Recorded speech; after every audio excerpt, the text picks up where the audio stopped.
मला वाटतं संजय राऊत यांची अलीकडच्या काळातली वक्तव्य हीच त्या ठिकाणी तपासून घेण्याची आवश्यकता आहे. कारण राज्यपालांवर वाटेल ते बोलणं, मोदी साहेबांवर वाटेल ते बोलणं आणि अर्थहीन असं बोलणं हे अलीकडच्या काळात त्या ठिकाणी संजय राऊतांकडून चाललं आहे. मला वाटतं त्यांची मानसिकताच तपासण्याची आवश्यकता त्या ठिकाणी आहे. कारण राज्यपाल हे देवभूमीतनं आलेले सद्ग्रस्त आहेत आणि त्यांच्याविषयी असं बोलणं म्हणजे संजय राऊतांचंच वक्तव्य भुताटकी असल्यासारखं त्या ठिकाणी वाटतं. आपण बघाल की राज्यपालांच्या संदर्भात विधान परिषदेचा नियुक्तीचा विषय हा न्यायप्रविष्ट आहे, न्यायालयात आहे आणि त्याच्यामुळं थोडी थांबण्याची आवश्यकता आहे. या संदर्भात अनिल गलगल्ली यांनी माहिती मागवल्यावर अशा प्रकारच्या फाईलच त्या ठिकाणी नसल्याची त्यांना त्या ठिकाणी माहिती मिळालेली आहे. आणि मला वाटतं, माझा तर स्पष्ट आरोप आहे की यांनी नावच दिलेत की नाही अशा प्रकारची शंका आहे. आणि तसं जर असेल तर कुठली नावं दिली, त्याची पोस्ट तर त्यांच्याकडे असणार ना. मग त्यांनी एकदा जाहीर करून टाकावं ही 12 नावं आम्ही त्या ठिकाणी दिलेली आहेत. कारण 12 नावाच्या बदल्यामध्ये 50 लोकांना तुम्हाला विधान परिषदेवर पाठवतोय अशा प्रकारची आश्वासनं दिलेली आहेत. त्याच्यामुळे जर पेपर लीक झाला तर इतर अपेक्षित असणारे विधान परिषद सदस्य त्या ठिकाणी काय प्रतिक्रिया देतील ही चिंता त्यांना असल्या कारणानं जेवढं गुलदस्त्यात प्रकरण असेल तेवढं त्या ठिकाणी त्यांच्या फायद्याचं होणार आहे. त्याच्यामुळे त्यांनीच जाहीर करावं. तिसरं महत्त्वाचं म्हणजे 12 आमदारांच्या विषयी काळजी करत असताना आज 2 कोटी विद्यार्थी या ठिकाणी शिक्षण घेत आहेत, परत त्यांचे पालक, असं साधारण ही संख्या 5 कोटीच्या आसपास आहे. ते आज परीक्षेच्या संदर्भात त्या ठिकाणी चिंताग्रस्त आहेत, पालकांमध्ये संभ्रम आहे. त्याच्यावर संजय राऊतांना या ठिकाणी बोलायला वेळ नाही आहे. कोकणातल्या तौक्ते वादळानं पूर्णपणे कोकण उद्ध्वस्त झालं आहे. ते कोकणात नाही येतात, अलिबागच्या आहेत. त्यांना 1 रुपयाचं नवं पॅकेज या ठिकाणी मिळालेले नाही आणि त्याच्यामुळे त्याच्यावर त्यांना बोलायला वेळ नाही. 12 आमदारांचं पडलं आहे, मग त्यांना त्या ठिकाणी काय झालं आहे अशी विचारण्याची आवश्यकता त्या ठिकाणी निश्चितपणे आहे. नैसर्गिक आपत्तीच्या संदर्भात आणि लसीच्या संदर्भात त्या ठिकाणी राज्यपालांनी बोलावं अशा प्रकारचा सल्ला संजय राऊतांनी दिला आहे. मला वाटतं एखाद्या नैसर्गिक आपत्तीच्या वेळी त्या ठिकाणी पत्रांनी मागणी नसते होते. जशी मराठा आरक्षणाला पत्र दिलं आणि त्या पत्रावर तर प्रस्ताव राज्य शासनाकडून जात असतो. आणि मला वाटतं राऊतांचा आपल्या सरकारवर विश्वास नाही की काय, कारण प्रस्ताव पाठवायचा नाही आणि राज्यपालांनी बोलावं अशा प्रकारची या ठिकाणी अपेक्षा संजय राऊत करतायत. आणि यामुळे त्यांचा मला वाटतं आपल्या सरकारवरच विश्वास राहिलेला नाही.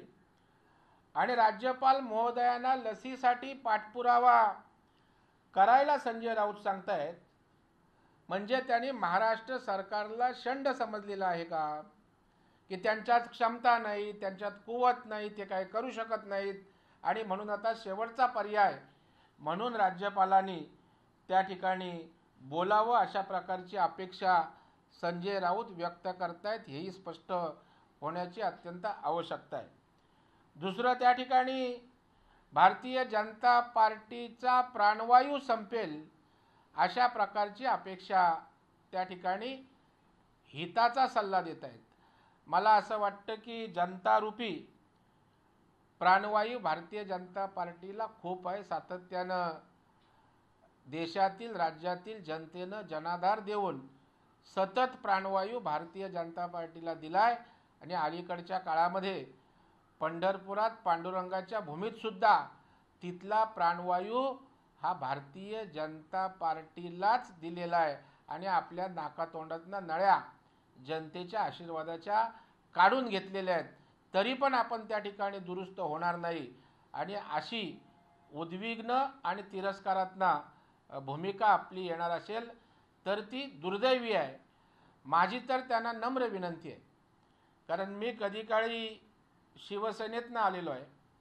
बाळासाहेबांच्या सामाजिक बांधिलकीचा प्रभाव, हिंदुत्वाच्या विचारांचा प्रभाव त्या ठिकाणी माझ्यासारख्या कार्यकर्त्यावर होता आहे, राहील।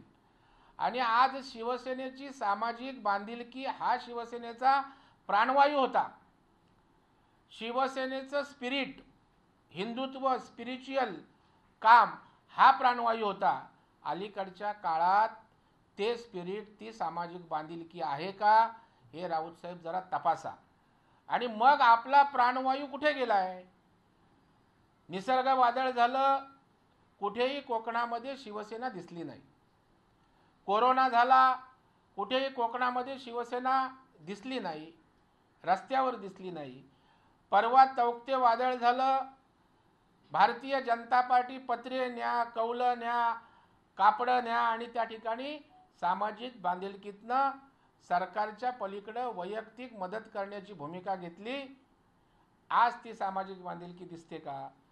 कधी काळी शिवसेना आपत्ती झाली की शिवसेनेचा मुंबईचा शाखा प्रमुख, नगरसेवक, कार्यकर्ते त्या ठिकाणी वस्तू, धान्य, पदार्थ गोळा करून त्या गावात पोचायचे। ती सामाजिक बांधिलकी राऊतसाहेब कुठे आहे शोधा, तो शिवसेनेचा प्राणवायू होता। परंतु आता सत्ता हा प्राणवायू झालेला आहे आणि त्याच्यामुळे मला वाटतं सत्ता ही क्षणिक काळाची असते। सामाजिक बांधिलकी आणि स्पिरिट हे शिवसेनेचं बलस्थान होतं, प्राणवायू होता आणि त्याच्यामुळे आज तो प्राणवायू हरपलेला आहे आणि त्याच्यामुळे ऑक्सिजन विना शिवसेना अशा प्रकारची चाललेली आहे आणि त्याच्यामुळे त्याची चिंता राऊत साहेबांनी जास्त करावी असं मला या ठिकाणी वाटतं।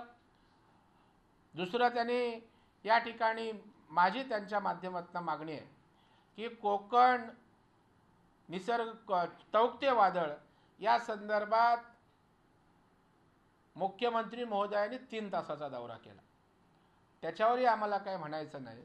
मला वाटतं येऊन मुख्यमंत्री 2 दिवस झाले। आता पंचनामे सुद्धा झालेले असतील, सरकारकडे आले असतील।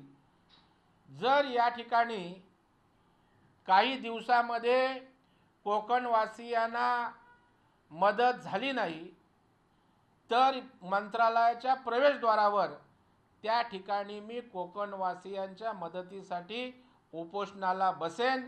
हा आजच्या या पत्रकार परिषदेच्या निमित्तानं या ठिकाणी सरकारला इशारा देतोय, कारण या कोकणाने शिवसेनेला भरभरून दिलं। शिवसेनेची ग्रामपंचायतीपासून ते राज्याचा मुख्यमंत्री होईपर्यंत सर्व जे काही सत्तास्थानं, वैभवाचे दिवस जे आलेत ते केवळ कोकणवासियांमुळे आलेत। परंतु 1.25 वर्षाच्या कालावधीमध्ये या कोकणवासियांच्या विकासासंदर्भात एक नवी दमडी या सरकारने दिलेली नाही। 15 कोटी रुपये त्या ठिकाणी काजू प्रक्रियासाठी दिले होते, बजेटमध्ये तरतूद, एक नवा रुपया दिला नाही। निसर्ग वादळ झालं, दिलेले पैसे पोचले नाहीत, अपूर्ण पैसे गेलेले काही पैसे त्या ठिकाणी पुन्हा सरकारकडे दप्तरी जमा झाले, आजही त्या ठिकाणी ती मदत पोचलेली नाही। आणि म्हणून तौक्ते वादळाच्या निमित्तानं मुख्यमंत्री साहेब आपण जाऊन आलात, आता निदान कोकणवासियांना तात्काळ मदत द्या। पंचनामे झाले असतील, नसतील झाले तरी त्या ठिकाणी आपण अंदाजे कोकणवासियांना त्या ठिकाणी मदत जाहीर करा। प्रथमदर्शनी अहवाल जिल्हाधिकाऱ्यांचा तयार आहे आणि जर ही मदत येणाऱ्या काही दिवसात लवकरात लवकर केली नाहीत तर या ठिकाणी मंत्रालयाच्या प्रवेशद्वारावर एक कोकणचा नागरिक म्हणून, कोकणवासीय म्हणून मंत्रालयाच्या प्रवेशद्वारावर उपोषणाला बसेल, अशा प्रकारचं नम्र आवाहन आणि इशाराही राज्याचे मुख्यमंत्री आणि सरकारला देऊ इच्छितोय। कारण सरकारला अशा प्रकारे दबाव आणल्याशिवाय, सरकारला अशा प्रकारची भूमिका घेतल्याशिवाय जर जाग येणार नसेल तर ती भूमिका या ठिकाणी घ्यावी लागेल आणि ती आम्ही घेऊ असं या निमित्तानं स्पष्ट करतो। दोन प्रमुख मुद्दे आहेत की तुम्ही ज्या 12 आमदारांना आमदारांच्या फाईलविषयी म्हणतात की तुमचं अशी माहिती आहे का की प्रस्ताव राज्य सरकारने राज्यपालांकडे पाठवलेलाच नाहीये? माझं असं म्हणणं आहे, RTI खाली जर अनिल गलगलेंसारखा एक प्रतिथयश असा, कारण RTI मध्ये सुद्धा अनेक कार्यकर्ते आहेत, तर त्यांनी माहिती मागवल्यावर जर तशा प्रकारचं उत्तर आलं असेल तर निश्चितपणे मग जर फाईल गेली असेल तर त्याची OC प्रस्तावाची कॉपी आपल्याकडे असते. कुठली फाईल पाठवलीत एकदा मीडियाच्या माध्यमातून करा जनतेसमोर सादर. याचं कारण यांनी विधान परिषद सदस्य एकाच वेळेला 25-50 जणांना तुमची नावं पाठवलीत सांगितले. मग एकदा कळू दे तरी राज्यातील जनतेला किंवा पक्षाच्या कार्यकर्त्यांना नेमकी कोणाची नाव आहेत. सर, राजभवनामधून आलेलं हे उत्तर आणि RTI मधून आलेलं एकूणच जी संभाव्य गोष्ट समोर आलेली आहे ती अतिशय हास्यास्पद आणि चमत्कारिक आहे असं मत बाळासाहेब थोरात यांनी व्यक्त केलं. नाही, आता बाळासाहेब थोरात आणि महाविकास आघाडीमधील नेत्यांचीच सर्व वक्तव्य हास्यास्पद आणि चमत्कारिक रोज असतात. उदाहरणार्थ मी सांगतो की काँग्रेसचे प्रदेशाध्यक्षच यांनी कोकणच्या दौऱ्यावर असताना नाणार प्रकल्प हवाय अशा प्रकारची मागणी केली.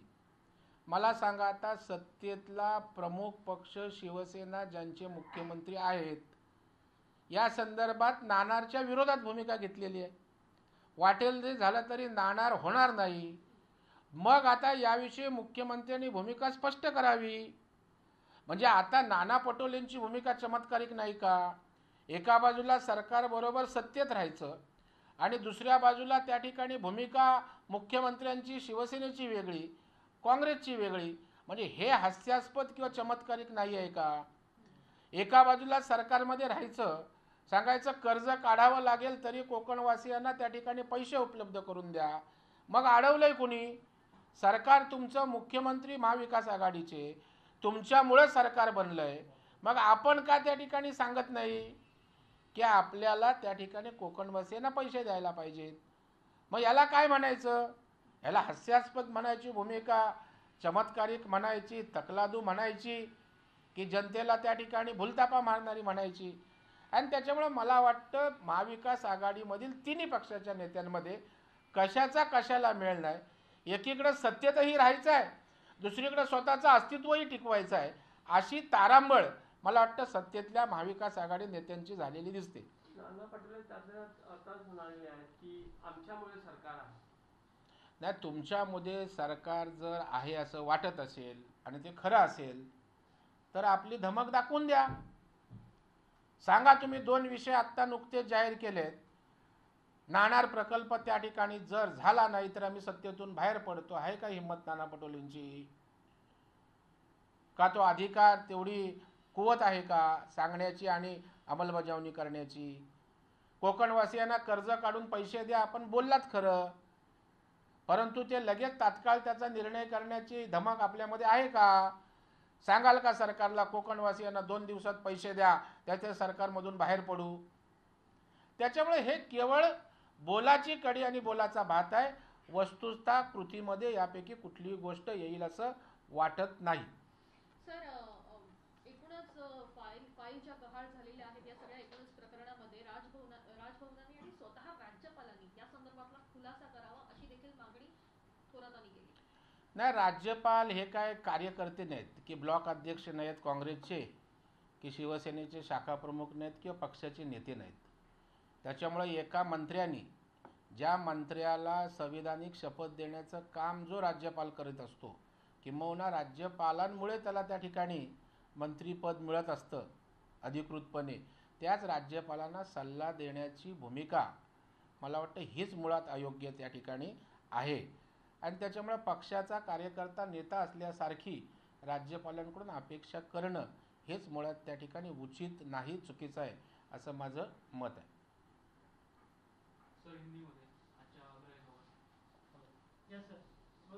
हा, विचार हिंदीत विचारा. हां, रिक्षा चालकांना जी योजना चालू केलेली आहे ती वेबसाईटच ओपन होत नाहीये असा एक आरोप होतो आहे आणि प्रचंड कष्ट करावे लागतात रिक्षा चालकांना. आपला जो 1,500चा महिन्याचा निधी आहे त्यामुळे माझा तर स्पष्ट आरोप आहे, केवळ रिक्षा चालकच नाही तर घरकाम करणारे असतील, नाका कामगार असतील, बांधकाम कामगार असतील, यांना सरकारने लॉकडाऊनच्या निमित्तानं जाहीर झालेली मदत पोचलीच नाही. फेरीवाल्यांना सुद्धा मदत पोचलीच नाही. याचं कारण सरकारकडे फक्त 10 ते 20% नोंदणीकृत कामगार त्या ठिकाणी आहेत. रिक्षावाले आहेत, फेरीवाले आहेत, घरकाम करणारे आहेत, नाका कामगारवाले आहेत.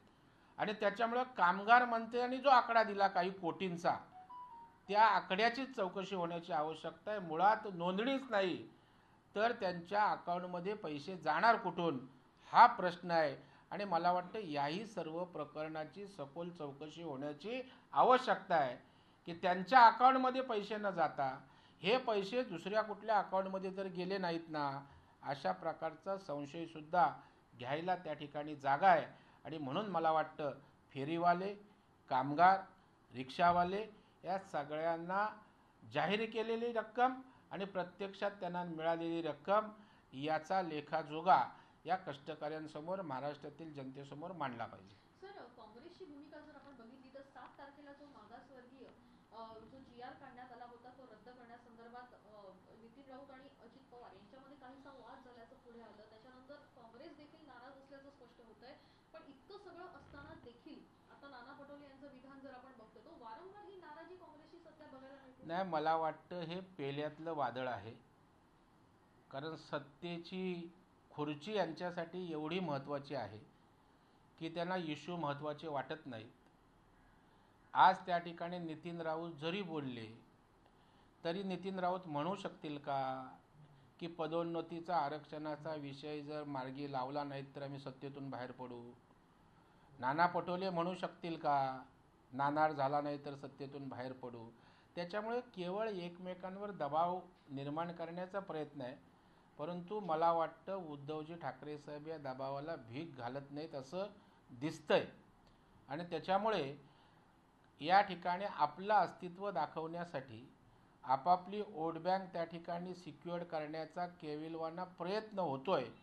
परंतु तो केवळ दिखाव्यापुरता आहे. प्रत्यक्षात कुठलीही सत्तेच्याशी काय बोलतात त्याला तडजोड किंबहुना सत्तेशी पंगा घेण्याची कुवत, धमक या ठिकाणी काँग्रेसमध्ये दिसत नाही.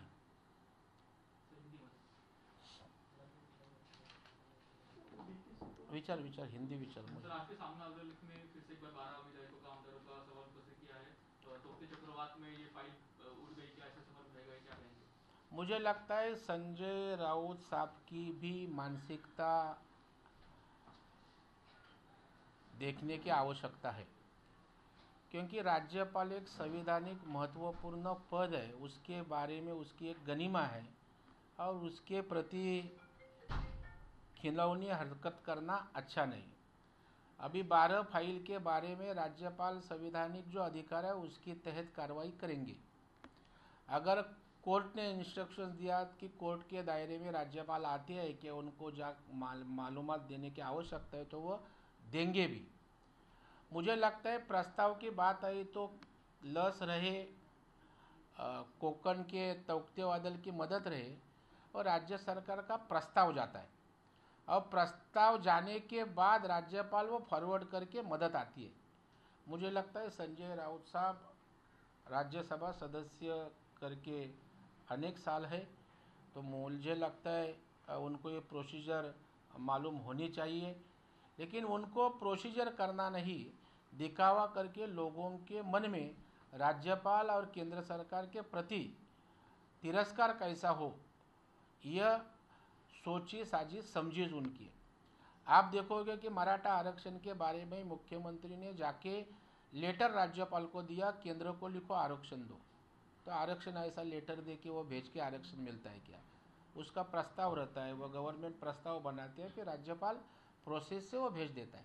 लेकिन इनको प्रोसेस ही करना नहीं. अभी संजय राउत साहब का सरकार के ऊपर विश्वास नहीं है क्या? प्रस्ताव नहीं दे सकते हैं क्या? इसलिए राज्यपाल के पास मांग कर रहे हैं. मुझे लगता है कौन सा भी स्टेट रहे, गवर्नमेंट के थ्रू राज्यपाल प्रस्ताव भेजता है राज्यपाल के थ्रू और उसके बाद में केंद्र सरकार मदद करती है. ये सब मालूम होते हुए भी अपने कारोबार में अपने को जो फेल्यूर आया है, कोरोना रहे, तौकते वादल रहे, महाराष्ट्र का कारोबार रहे, तो यह अपयश का फोकस फेल्यूर का दूसरी तरफ डाइवर्ट करने के लिए कभी केंद्र पे टीका, कभी मोदी साहब के ऊपर टीका, कभी देवेंद्र फडणवीस साहब के ऊपर टीका, और इसी तरह फोकस डाइवर्ट करने का प्रयास है, दूसरा कुछ भी इसके पीछे रीज़न नहीं। आपने ये भी कहा कि जो प्रस्ताव दिया है 12 विधायकों का आमदारों का, वो दिया ही नहीं है, और अगर वो दिया है तो वो 12 नाम जो है वो घोषित करे। नहीं, अनिल गलगली को जो जवाब मिला आरटीआई में, इसी तरह का प्रस्ताव नहीं है, ऐसी इन्फॉर्मेशन आई है। अगर इन्होंने दिया है तो हर प्रस्ताव की एक कॉपी अपने पास रहती है, वो प्रस्ताव ही लोगों के सामने जाहिर करे। कौन 12 नाम दिया हर पार्टी ने, वो भी लोगों के सामने आए, क्योंकि इन्होंने 10-10 लोग को तुमको विधान परिषद पे भेजा है, नाम भेजा, उनको भी मालूम पड़ेगा कि किसका नाम भेजा है। अनिल देशमुख इनके परमवीर सिंह इनके ऊपर जो भीमराव इन्होंने जो एलिगेशन किए थे, उसमें आज बॉम्बे हाई कोर्ट में ये कहा कि 9 तारीख को वो सुनवाई होगी और अब तक अरेस्ट नहीं होगी, ऐसे उन्होंने कहा है। नहीं, ठीक है ना, तो कोर्ट का ऑर्डर है वो, तो उनकी अरेस्ट नहीं होगी, और जो कानूनन कार्रवाई वो कोर्ट के तहत और कानूनन दायरे में होगी। दूसरा सवाल ये कि आप आंदोलन करने की भूमिका है मंत्रालय के सामने, क्या वजह है कि आप नहीं, कोकण वासीय बहुत त्रस्त है, निसर्ग बादल से त्रस्त थे, उसके बाद में कोरोना से त्रस्त है, और इसी वक्त तौकते वादल के माध्यम से आज कोकण वासीय पूरा उद्ध्वस्त हो गया है। तो मुझे लगता है उसको तुरंत राहत दिलाने की आवश्यकता है, मिलने की आवश्यकता है, और आज 8-10 दिन होने आए, कुछ भी राहत इस कोकण वासियों को मिली नहीं, मछुआरों को मिली नहीं, अम्बा बागायतदार है, जिनके घर उखड़े उनको नहीं मिली है। तो मुझे लगता है कि अगर जब ज़रूरत है तभी नहीं मदद मिलेगी तो उसका उपयोग क्या। राज्य के मुख्यमंत्री कोकण में जाके आए, लेकिन अभी तक 1 रुपये की मदद ना जाहिर की ना मिली। तो मेरा इशारा है, अगर कई दिन में आते हुए मदद कोकण वासियों को मिली नहीं तो मंत्रालय के प्रवेश द्वार के ऊपर प्रतिपक्ष का नेता करके और कोकण का एक सुपुत्र करके मैं अनशन करूंगा, उपोषण करूंगा। तो नाना पटोले